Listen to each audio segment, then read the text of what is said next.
تو ریڈیکل بھی سیڈ کا جو مختلف حصے ہوتے ہیں ان میں سے ایک حصہ ہوتا ہے جو یہاں پہ موجود ہوتا ہے، یہاں پہ ہمیں ابھرتا ہوا باہر کی طرف نظر آ رہا ہے۔ تو یہ ریڈیکل بھی کوٹیلیڈنز کے اندر جو فوڈ ہوتا ہے، جو خوراک ہوتی ہے، اس کو استعمال کر کے گرو کرتا ہے، یعنی اس کی نشو و نما ہوتی ہے یا یہ سائز میں بڑھتا ہے۔ اور جب ریڈیکل کی نشو و نما ہوتی ہے، یعنی ریڈیکل خوراک لے لیتا ہے، حاصل کرتا ہے، تو یہ کیا کرتا ہے، یہ جڑ بناتا ہے۔ جو ہمیں پودے کی جڑ نظر آ رہی ہے جو اس طرح سے زمین کے اندر موجود ہوتی ہے، وہ بنتی ہے ریڈیکل سے۔ اس کے علاوہ جیسے جیسے جرمینیشن کا پروسیس آگے کی طرف بڑھتا ہے تو ہمیں ایک اور سٹرکچر نظر آتا ہے۔ اگر ہم کوٹیلیڈن سے تھوڑا سا اس طرف ہو کے دیکھیں تو یہ ایک ہک سی بنی ہوئی ہے۔ تو اس ہک لائک سٹرکچر کو یا اس ہک کی طرح کی چیز کو کہا جاتا ہے ہائپوکوٹائل۔ اور اگر ہائپوکوٹائل کی بات کی جائے تو ہائپوکوٹائل کیا کرتا ہے، ہمیں یہاں سے زمین سے باہر کی طرف نکلتا ہوا نظر آ رہا ہے۔ تو یہ اپنے ساتھ ساتھ کوٹیلیڈنز کو بھی باہر کی طرف پل کرتا ہے، یعنی کھینچتا ہے۔ کہاں سے باہر کی طرف کھینچتا ہے؟ سوائل یا زمین سے یا مٹی سے۔ تو مٹی سے باہر کی طرف یہ ہک کی طرح کی جو گرین سی ہمیں چھوٹی سی ڈنڈی نظر آ رہی ہے، اس کو کہا جاتا ہے ہائپوکوٹائل۔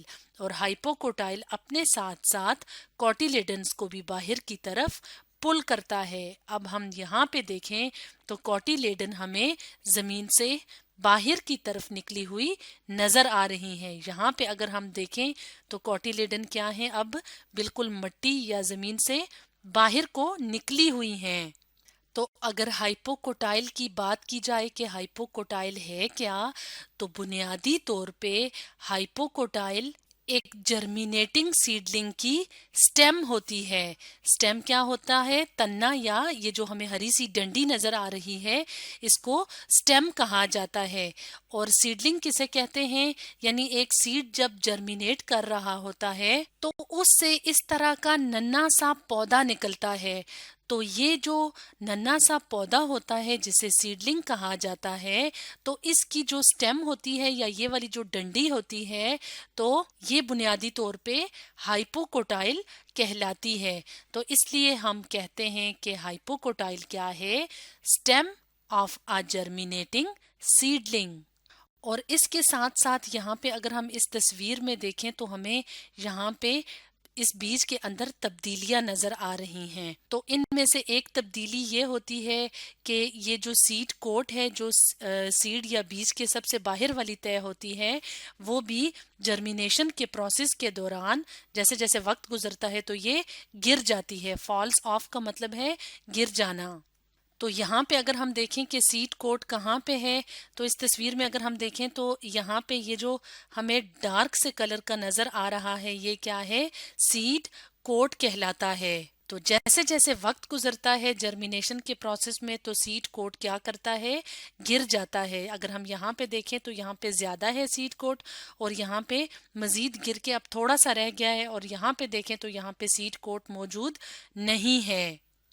اور جرمینیشن کے پروسیس میں جو ہم آگے کی طرف بڑھتے ہیں، ان سٹیپس کی طرف بڑھتے ہیں، تو ہمیں اس ننے سے پودے میں چھوٹے چھوٹے پتے باہر کی طرف، سیڈ سے باہر کی طرف نکلتے ہوئے نظر آتے ہیں۔ تو جرمینیشن کے پروسیس میں ایک سٹیپ کیا ہوتا ہے؟ لیوز کا اپیئر ہونا، یعنی ظاہر ہونا۔ تو یہاں پہ اگر ہم دیکھیں تو یہ کیا ہیں؟ True leaves. یہاں پہ یہ جو چھوٹے چھوٹے ہمیں نظر آ رہے ہیں، یہاں پہ پورے باہر آ گئے ہیں۔ تو یہاں پہ ہم نے لکھ بھی لیا ہے کہ یہ کیا ہیں، یہ یہاں پہ اس سٹیپ پہ یہ والے ٹرو لیوز ہیں، اور اس سٹیپ پہ یہ ٹرو لیوز ہیں۔ تو اب جب ٹرو لیوز یا یہ لیوز بھی نکل آتے ہیں تو اس کے بعد ہمیں ٹائنی سا پلانٹ نظر آتا ہے۔ ٹائنی کہتے ہیں بہت چھوٹا سا، یعنی جو بین سیڈ ہے اس نے جب جرمینیٹ کیا ہے تو اب ہمیں یہ چھوٹا سا پودا یا ننا سا پودا نظر آ رہا ہے جو کہ بنا ہے بین سیڈ کی جرمینیشن کے نتیجے میں۔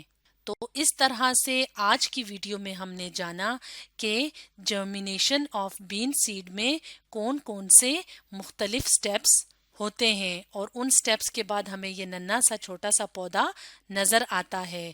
تو آج ہم نے پڑھا جرمینیشن آف بین سیڈ کے بارے میں.